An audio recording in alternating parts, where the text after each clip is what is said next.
गजन के ओर भइल पानी बेजोर भइल। गजन के ओर भइल पानी बेजोर भइल। कैसे के जलवा चढ़ाई पिया, हाँ चढ़ाई पिया।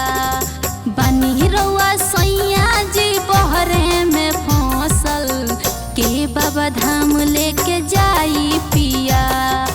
बनी रउआ सैया जी बहरे में फसल, के बाबा धाम लेके जाई पिया।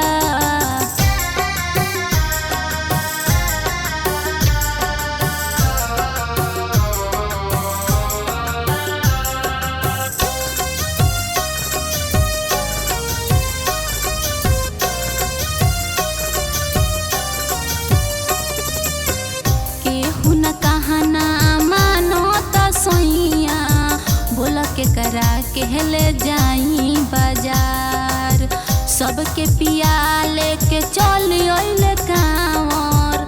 तोहर तो बहरा में मिले आराम।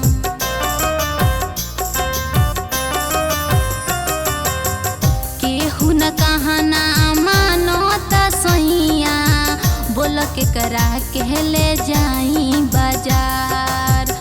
सबके पिया लेके चली अइले कांवर। तोहरा तो बहरा में मिले आराम। गजन के ओर भइल पानी बेजोर भइल।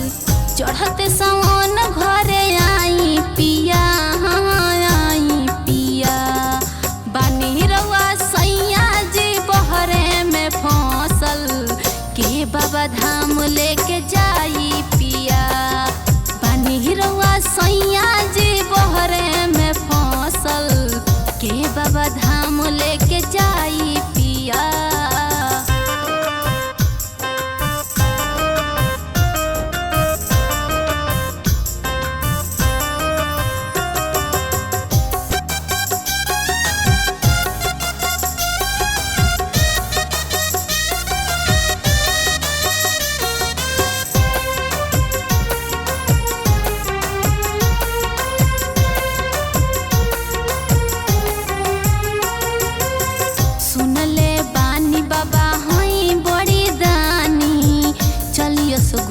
सैया होई मेहरबानी, दुख संकट सब दूर होई जाला।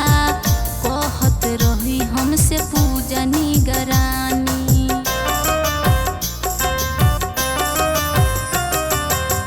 सुनले बानी बाबा हई बड़ी दानी, चलियो से घूमे सैया होई मेहरबानी।